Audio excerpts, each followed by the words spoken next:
Selamat pagi jemaat yang kekasih dalam Tuhan Yesus. Senang sekali hari ini kita kembali bertemu. Ini adalah sharing kedua saya di tahun 2022.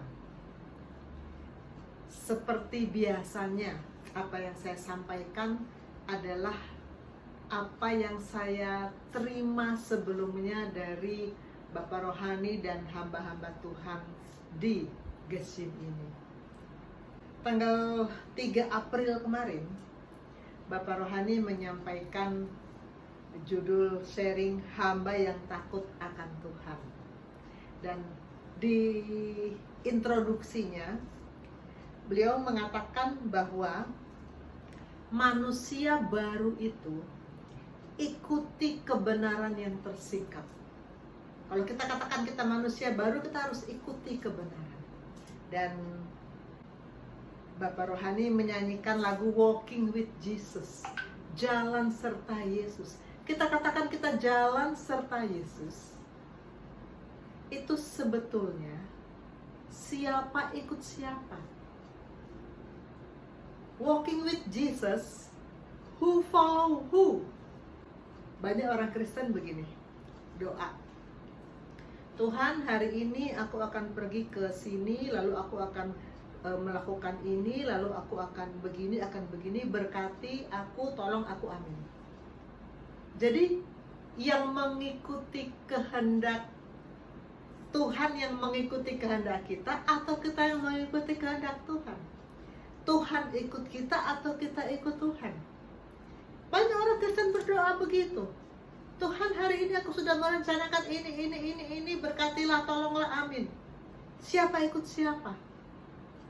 Itu cuplikan dari sharing Bapak Rohani tanggal 3 April kemarin.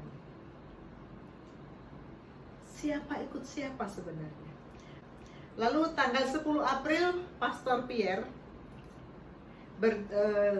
mengambil judul Bergerak Bersama Tuhan. Pastor Pierre mengangkat cerita Bartimeus yang disembuhkan dari kebutaannya. Yang menarik bagi saya adalah bagian terakhir dari perikop ini. Yang menarik bagi saya adalah bagian terakhir dari perikop ini. Di Markus 41 ayat 52, bunyinya begini. Lalu kata Yesus kepadanya, pergilah, imanmu telah menyelamatkan engkau. Pada saat itu juga melihatlah ia, lalu ia mengikuti Yesus dalam perjalanannya. Respon dari mujizat yang dia alami, respon dari pertolongan Tuhan terhadap dia, respon dari kesembuhan yang dianugerahkan kepada dia, yang dilakukan Bartimeus adalah mengikut Yesus dalam perjalanannya. Ikut Yesus. Dan ini ibadah Benro Kris tanggal 8 April kemarin, Pastor Rio yang menyampaikan firman.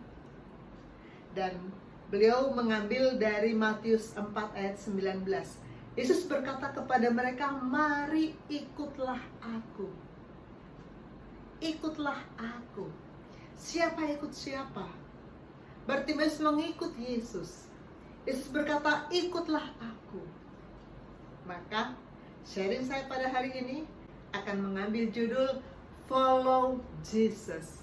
Ikut Yesus. Kita baca kembali nats pembimbing Markus 8 ayat 34. Saya bacakan buat kita semua.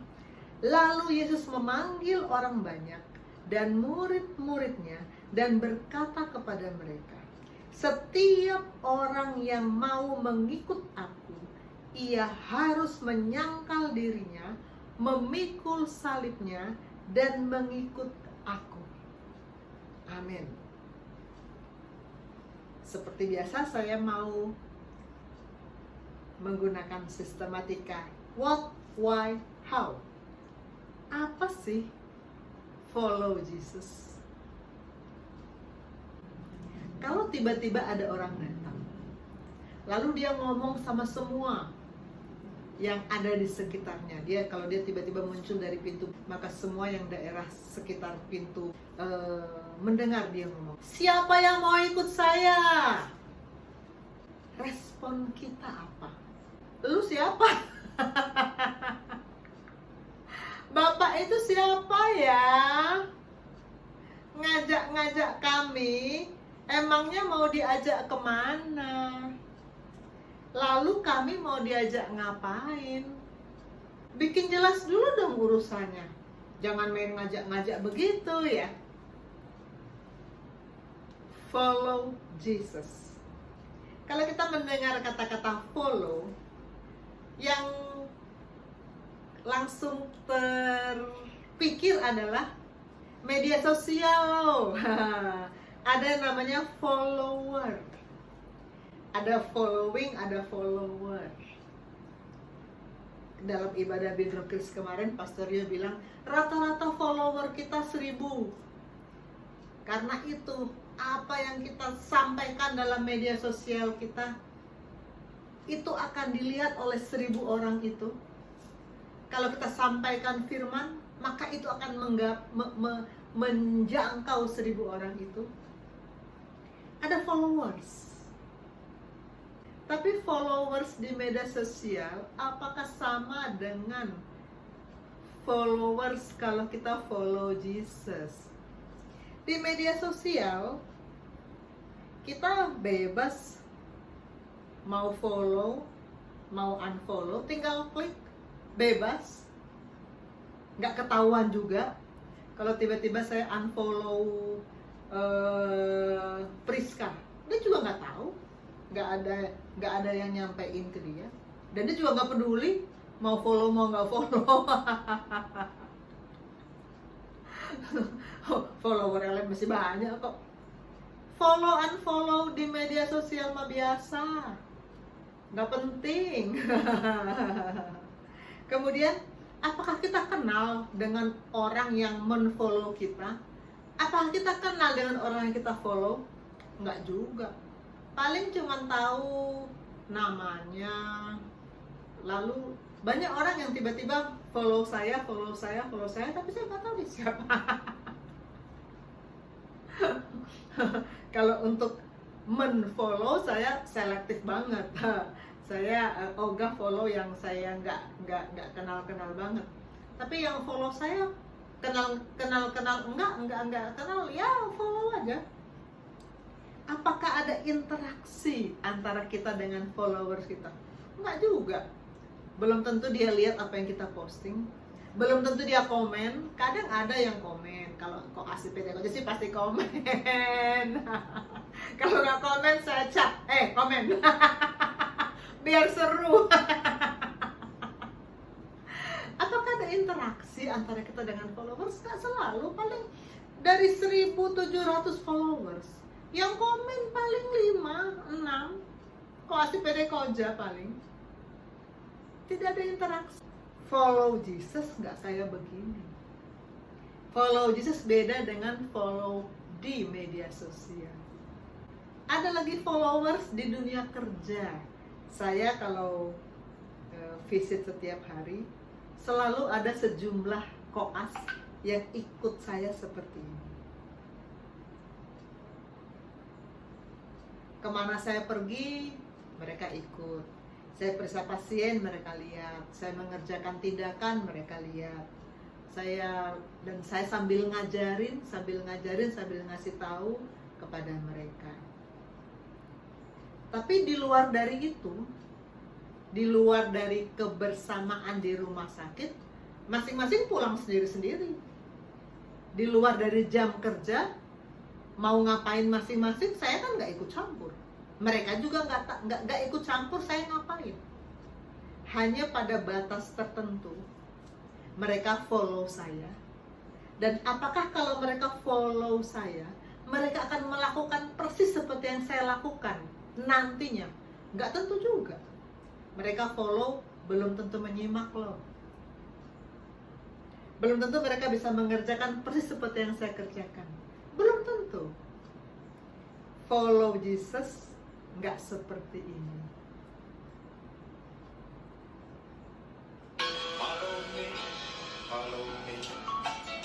Ini lagu yang sangat terkenal di masanya.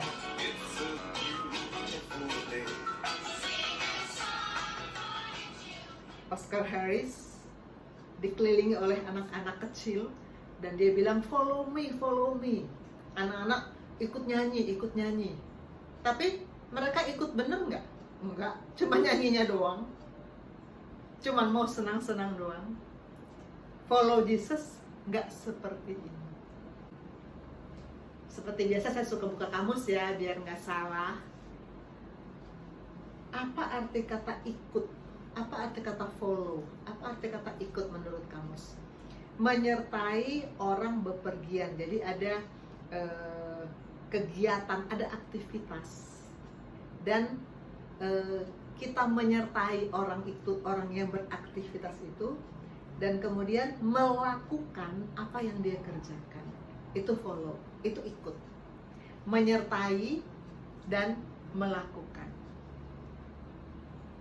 Ada lagi ikut-ikutan. Ikut-ikutan beda ya. Ikut-ikutan tuh tanpa kesadaran, cuman ikut-ikutan. Nggak jelas tujuannya. Yang penting ikut-ikutan. Nah, follow Jesus. Apakah kita benar-benar ikut? Atau hanya sekedar ikut-ikutan karena orang tua, karena biar dilihat teman, biar dilihat sama Pak Pendeta, ikut-ikutan, biar dilihat sama guru, ikut-ikutan, tapi tidak mengikuti yang sebenarnya. Mengikuti Yesus, jangan ikut-ikutan, rugi. Karena kalau kita ikut-ikutan langsung sorga tahu ini cuman ikut-ikutan, gak masuk hitungan. Mengapa? Why? Mengapa sih kita harus ikut Yesus? Mengapa? Pertama, karena memang dia manggil. Ini khotbah pastor yang tadi saya ceritakan. Yesus berkata kepada mereka, mari ikutlah aku. Memang Yesus manggil, ayo ikut. Kalau tadi kita katakan tiba-tiba muncul orang di depan pintu dan bilang, ayo ikut saya. Kita akan bilang, lu siapa? Kenal juga kagak. Tapi kalau Yesus yang berkata, mari ikutlah aku, kita tahu siapa dia. Kita tahu dia adalah juru selamat. Kita tahu dia adalah pencipta, penguasa kehidupan kita.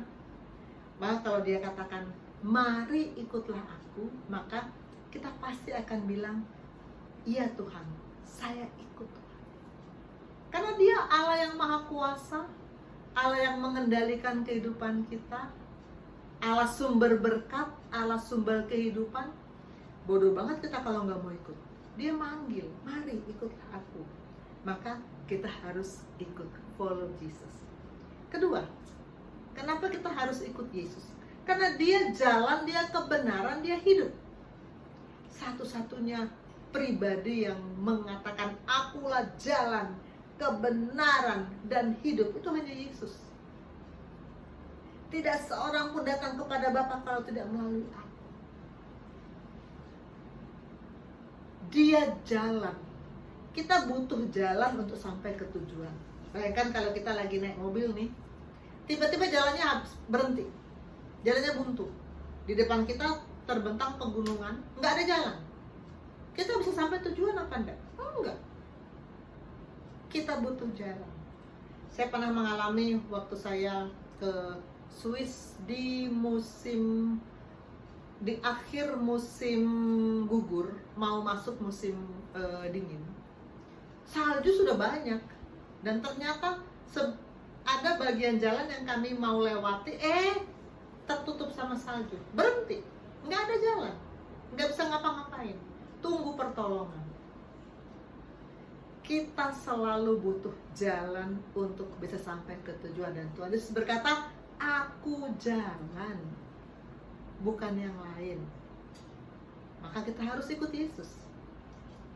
Tuhan Yesus berkata, aku kebenaran. Manusia selalu mencari kebenaran. Yang benar apa sih sebenarnya? Manusia kan sering bilang itu. Jadi yang benar yang mana? Ada banyak hoax sekitar kita, sehingga kita selalu pengen tahu. Jadi yang benar yang mana? Pasien-pasien yang sakit ginjal sering bingung. Karena ada yang bilang mesti minum banyak, ada yang bilang nggak boleh banyak minum. Jadi yang benar yang mana? Sakit ginjal sebetulnya boleh minum banyak atau nggak boleh? Tergantung stadiumnya. Kalau masih stadium awal, minum banyak bagus. Tapi kalau sudah stadium akhir, malah memang nggak boleh minum banyak. Nanti sesak bengkak. Nah itu manusia mencari kebenaran sebetulnya yang mana? Orang yang diabetes, sebetulnya boleh minum madu nggak sih? Katanya madu baik untuk kesehatan. Tapi kok dokter yang sana melarang, dokter yang sana mengizinkan. Jadi yang benar yang mana? Beberapa hari yang lalu saya ada pasien diabetes, gulanya 300 lebih. Saya nggak makan apa-apa dokter, nggak makan kue, nggak makan kolak, nggak makan kurma, enggak. Aduh, lalu dari mana? Terakhir saya bilang, minum madu nggak? Oh itu iya minum. Lah, kan ibu udah tahu madu nggak boleh. Iya saya tahu, tapi cuma satu sendok kecil. Satu sendok kecil aja gulanya 300, apalagi kalau satu sendok besar ibu. Manusia pengen tahu kebenaran, walaupun belum tentu mengikutinya ya. Tapi pengen tahu yang benar yang mana sih? Dan akulah hidup, akulah jalan, akulah kebenaran, akulah hidup. Manusia ingin hidup. Manusia itu takut mati. Saya punya banyak sekali pasien yang bilang ke saya, dokter saya takut mati. Padahal yang ngomong itu umumnya penyakitnya ringan. Tapi ngomong takut mati, ada ketakutan untuk mati karena pengen hidup. Kalau Tuhan Yesus berkata, akulah hidup, maka kita harus ikut dia karena dia hidup. Amin. Ini komsel sudah agak lama, tapi sangat menjadi rema buat saya di tanggal 14 Agustus 2021. Ayatnya sama yang tadi. Kata Yesus kepada murid-muridnya, setiap orang yang mau mengikut aku, ia harus menyangkal dirinya, memikul salibnya dan mengikut aku. Saya lanjut ayat 25-nya. Barang siapa mau menyelamatkan nyawanya, ia akan kehilangan nyawanya. Itu kan membingungkan. Kalau mau menyelamatkan, dia akan kehilangan. Sebaliknya, barang siapa kehilangan nyawanya karena aku, ia akan memperolehnya. Paradoks ya. Aneh ya, bingung ya. Misalnya Talita pegang MacBook, lalu ada orang bilang gini, Talita, kalau MacBook itu kamu pegang, kamu akan kehilangan MacBooknya. Tapi kalau kamu kasih saya, kamu akan menyelamatkan MacBook itu. Talita bilang apa? Apaan sih? Nggak ngerti, nggak masuk akal. Ya, tidak masuk akal untuk pikiran kedagingan kita. Ini hanya bisa diterima dengan iman. Bagaimana bisa kita kalau mau menyelamatkan nyawa kita, kalau mau menyelamatkan hidup kita, kalau mau menyelamatkan harta kita, kalau mau menyelamatkan waktu kita, justru kita harus menyerahkannya kepada Yesus. Hukum memberi ini memang sangat sulit diterima oleh pikiran kedagingan. Tapi ini adalah hukum yang Tuhan kasih untuk kita lakukan. Berilah maka kamu akan diberi. Kalau kita memberi kepada Tuhan waktu kita, dia akan atur waktu kita. Saya sudah berkali-kali menyaksikan di sini. Saya sibuk, dan karena saya sibuk, saya tidak ada waktu untuk baca firman selama 3 tahun. Dan hidup saya menjadi kacau, luar biasa. Tapi ketika saya memberi waktu saya untuk Tuhan, saya mulai menyediakan waktu untuk pelayanan. Tuhan atur waktu saya. sehingga semua bisa saya atasi, bisa saya bereskan dengan pertolongan Tuhan luar biasa. Berilah dan kamu akan diberi tenaga. Di rumah sakit sebetulnya pekerjaan banyak sekali. Untuk mengerjakan visit, poli, tindakan, itu benar-benar waktu itu jam kerja itu dari jam 6 pagi sampai jam 6 sore itu full. Benar-benar full. Jadi capek, terasa capeknya. Tapi kalau Roh menggerakkan saya melihat pasien ini perlu firman, saya harus katakan, berilah maka kamu akan diberi. Tuhan, tenagaku, walaupun aku capek, aku mau beri untuk Tuhan. Aku percaya Tuhan memberi kekuatan kepadaku. Saat kita memberi tenaga kita untuk Tuhan, Tuhan memberi kekuatan kepada kita. Itu sangat saya rasakan. Amin. Dana, memberi untuk pekerjaan Tuhan, berkali-kali saya menyaksikan. Dulu saya pelit sama untuk memberi untuk Tuhan, pelit dulu saya. Sama dengan umumnya manusia, uang kan dicari susah. Kok dikasih, pikiran kita dikasihnya ke hamba Tuhan. Kok dikasih ke hamba Tuhan, enak aja. Tapi sekarang gini, di rumah sakit, kalau kita mengerjakan pekerjaan pelayanan ke pasien, itu ada jasa mediknya kan. Kalau saya visit pasien, ada jasa mediknya. Kalau saya USG pasien, ada jasa mediknya. Kecil, tapi ada. Kalau saya endoskopi, ada jasa mediknya. Kalau saya pelayanan menyampaikan firman, nggak ada jasa mediknya.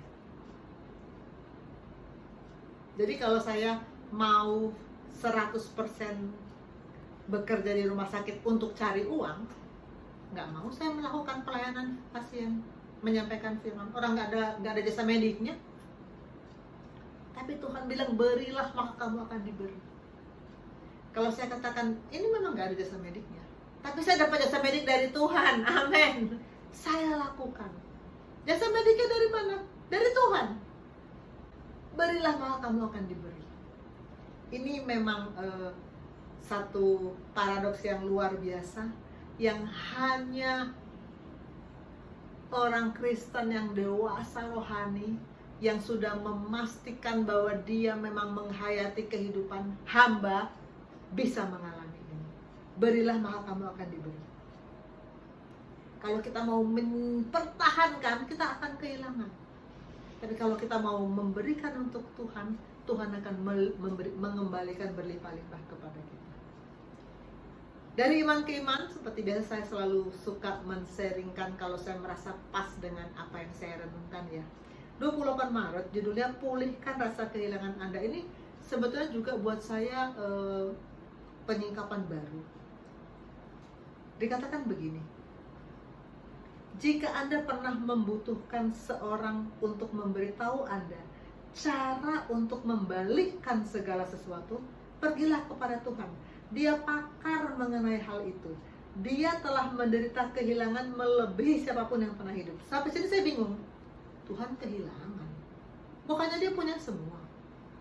Tapi saya teruskan ya apa yang ditulis di sini ya. Dia kehilangan Lucifer. Waktu Lucifer memberontak, dia kehilangan Lucifer.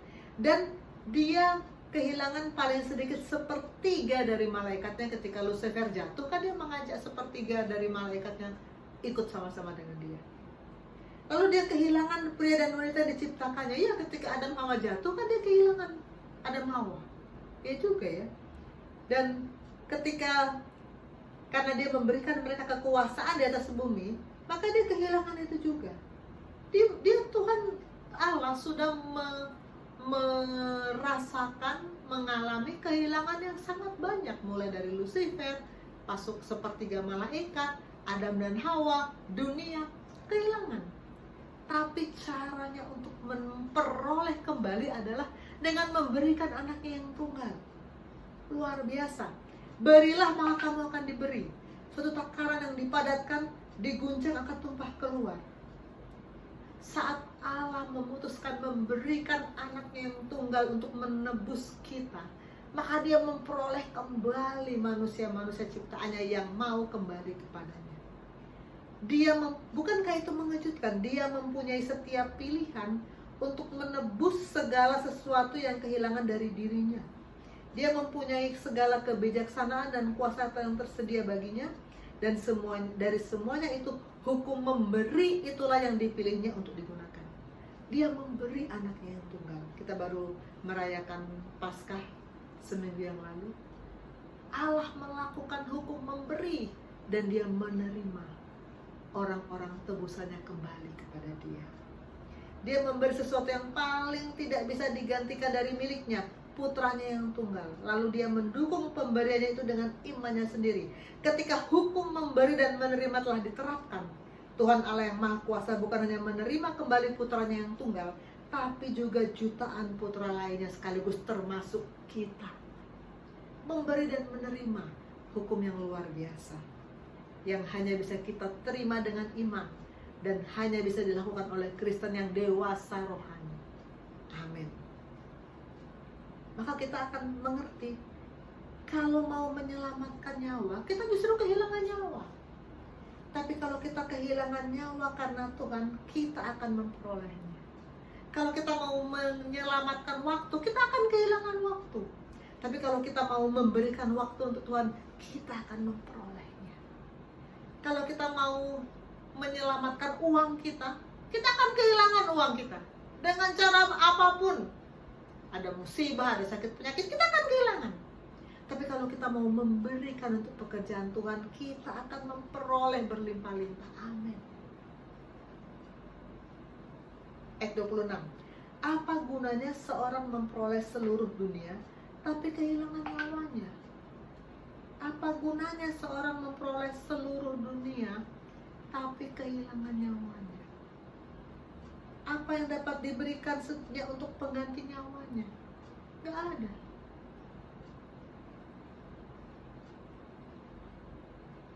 Sebab anak manusia akan datang dalam kemuliaan Bapanya diiringi malaikat-malaikatnya. Pada waktu itulah ia akan membalas setiap orang menurut perbuatannya. Ini pernah dikutip oleh Bapak Rohani. Dia membalas setiap orang menurut perbuatannya, bukan menurut kesaksiannya, bukan menurut kata-katanya, bukan menurut teori-teori yang diajarkan, tapi perbuatan. Makanya di sepanjang tahun 2021 kita bicara tentang the year of action. Kita mau melakukan action, perbuatan untuk kekekalan. Bukan hanya berteori, bukan hanya mendengar, bukan hanya memiliki untuk diri sendiri, tapi kita mau melakukan perbuatannya. Tuhan membalas menurut perbuatannya. Amin. Ulangan 30 ayat 14. Tapi firman ini sangat dekat kepadamu, yaitu di dalam mulutmu, di dalam hatimu. Untuk apa? Untuk dilakukan. Untuk dilakukan. Follow Jesus. Ikut Yesus. Itu bukan hanya mendengar apa yang dia sampaikan, tapi melakukannya. Firman ini sangat dekat kepadamu, di dalam mulutmu, di dalam hatimu, untuk dilakukan. Ini ayat yang saya sangat sering sampaikan pada murid-murid saya, Yohanes 14 ayat 15. Jika kamu mengasihi aku, kamu akan menuruti segala perintahku. Banyak orang dengan mudah bilang, I love you Jesus. I love you Lord, and I lift my voice. Apa benar mengasihi Yesus? Menuruti segala perintah enggak? Sekarang kita sampai pada how. Bagaimana?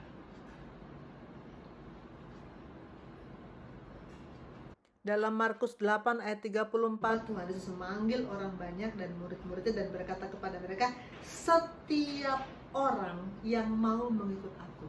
Saya tadinya sempat berpikir bahwa ayat ini ditujukan hanya kepada murid atau hanya kepada kalangan tertentu, hanya pada ring 1, kan ada ring 1 yang 12 orang, ada ring 2 yang 70 orang. Tapi ternyata tidak. Tuhan Yesus bilang apa?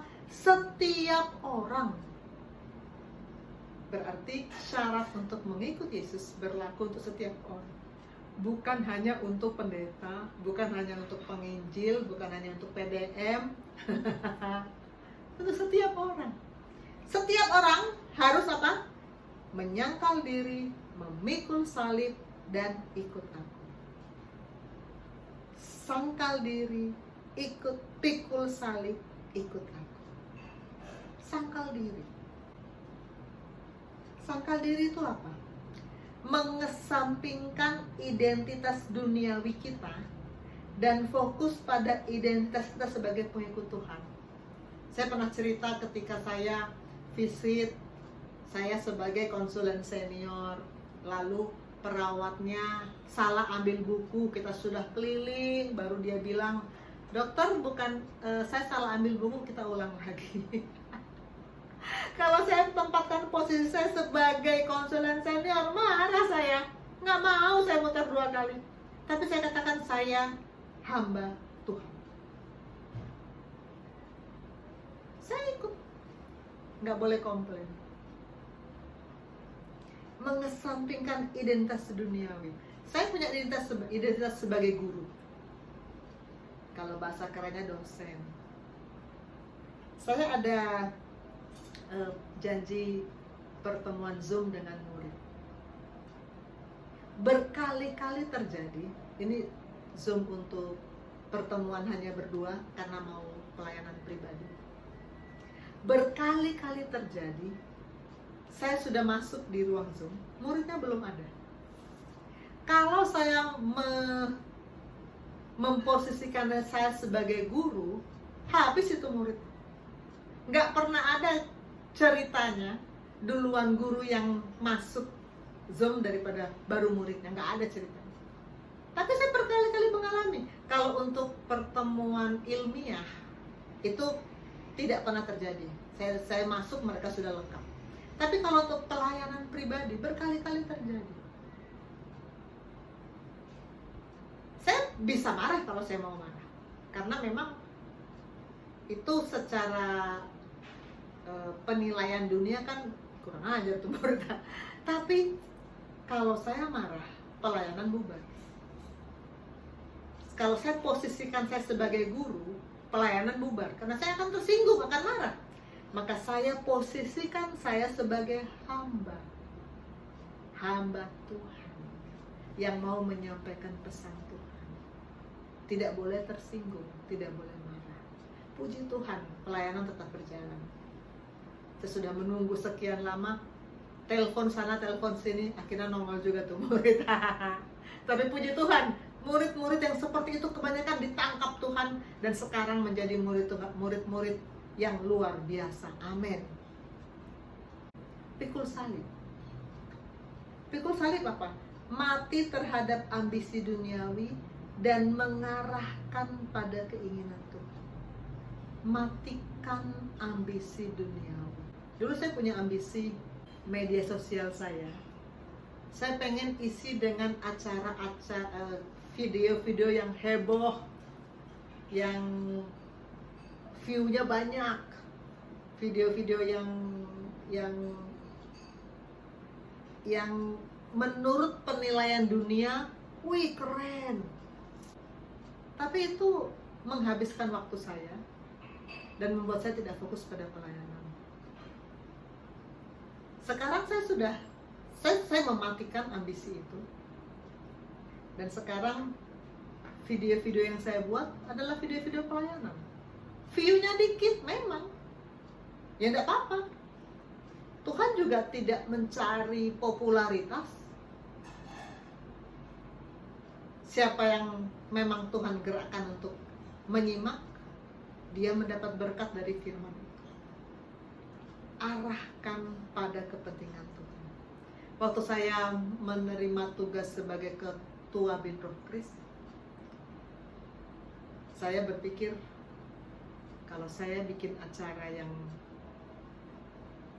dilihat orang hebat, aksi sosial, dilihat orang hebat, saya akan dipuji-puji kan?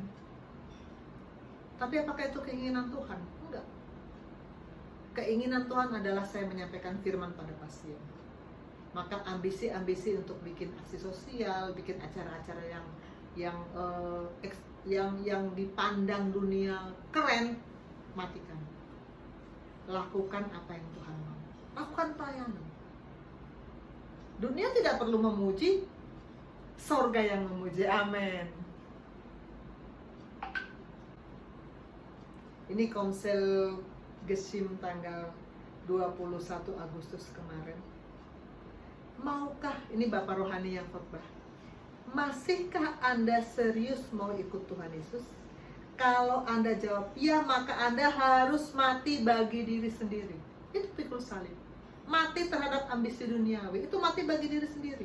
Sebab tidak pernah terjadi penyelarasan jika Anda tidak mati bagi diri sendiri.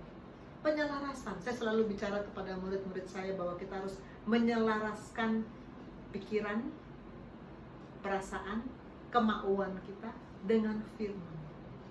Untuk penyelarasan itu kita harus mati bagi diri sendiri.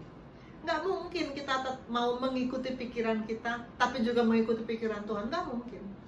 Kita mengikuti kemauan kita tapi juga mengikuti kemauan Tuhan. Nggak mungkin. Harus mati bagi diri sendiri. Dosa telah membuat manusia menjadi makhluk yang berpusat pada kepentingannya sendiri, egois, individualis, hidup tanpa Tuhan. Itu yang harus dimatikan. Amin. Dan yang terakhir, ikut Yesus. Apa sih ikut Yesus? Bukan cuma ikut jalan ngekor, tapi melakukan apa yang dia lakukan. Barang siapa mengatakan bahwa ia ada di dalam dia, ia wajib hidup sama seperti Kristus telah hidup. Melakukan apa yang Tuhan lakukan. Apa sih yang Tuhan lakukan? Matius 4 ayat 23. Yesus pun berkeliling di seluruh Galilea. Ia mengajar dalam rumah-rumah ibadat, memberitakan Injil Kerajaan Allah, melenyapkan segala penyakit dan kelemahan di antara bangsa itu. Kalau kita baca di 4 Injil, maka apa yang Tuhan Yesus lakukan selama 3,5 tahun bekerja, itu nggak jauh-jauh dari mengajar, memberitakan Injil, melenyapkan penyakit. Dan itu yang Tuhan mau kita kerjakan. Di Lukas 9 ayat 1-2, Yesus memanggil ke-12 muridnya, memberikan tenaga dan kuasa kepada mereka untuk menguasai setan-setan, menyembuhkan penyakit-penyakit. Ia mengutus mereka untuk memberitakan kerajaan Allah, untuk menyembuhkan orang. Dan kemudian ketika menjelang dia naik, dia memberikan amanat agung untuk mengajar, menyampaikan firman, menyampaikan berita keselamatan kepada orang lain. Itu yang Tuhan mau kita lakukan. Kalau kita bilang ikut Tuhan, bukan cuman ikut berjalan, Tuhan melakukan apa, kita cuma nonton. Kita juga melakukan apa yang Tuhan Yesus lakukan.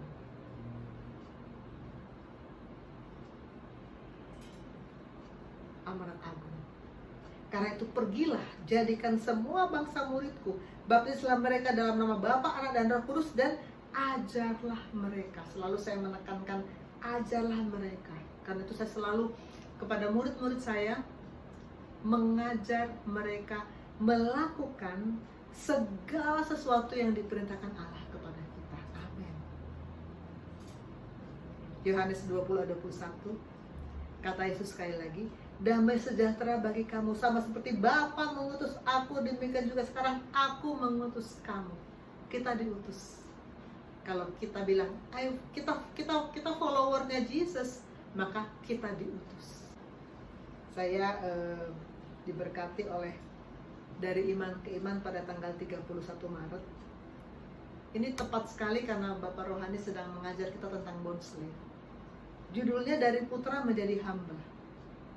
Ini pas banget dengan apa yang sedang diajarkan. Kisah Rasul 2:18-19. Juga ke atas hamba-hambaku laki-laki dan perempuan akan kucurahkan rohku pada hari-hari itu, dan mereka akan bernubuat. Dan aku akan mengadakan mujizat-mujizat di atas di langit, dan tanda-tanda di bawah di bumi, darah dan api dan gumpalan-gumpalan asap. Itu ayat pengantar firman-Nya. Dan saya perbesar alinea pertama sampai ketiga. Sebagian dari anak Tuhan hanya berdiri sebagai penonton, memperhatikan dia bekerja. Ingat sharing saya sebelum ini, mau jadi perabot emas atau perabot kayu? Kalau hanya nonton itu perabot kayu.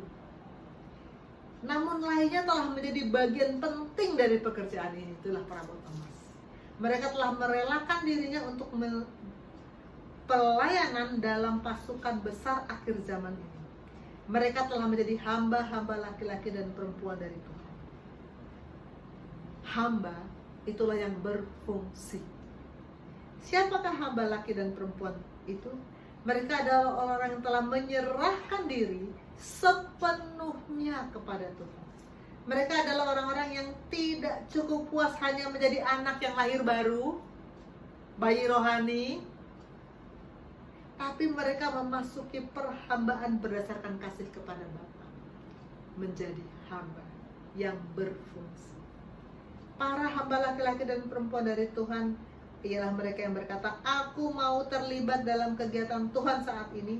Aku mau menjadi bond slave-nya, siap melakukan perintahnya 24 jam sehari. Amin. Itulah mutu dan kedalaman pengabdian yang dituntut oleh perhambaan kepada Tuhan. Itu merupakan peran yang banyak persyaratannya, tapi pahalanya besar. Inilah yang disebut perabot emas. Inilah yang kemudian menjadi the best. Mereka yang bersedia menerima peranan ini akan menjadi penyambung lidah Tuhan di bumi pada hari-hari terakhir ini. Mereka akan menjadi sarana dari rohnya dan dari kuasanya yang perkasa. Ambil keputusan untuk sekarang untuk menjadi salah seorang dari antara mereka. Ayunkan langkah iman untuk memasuki perhambaan hari ini. Amin. Mari kita berdoa.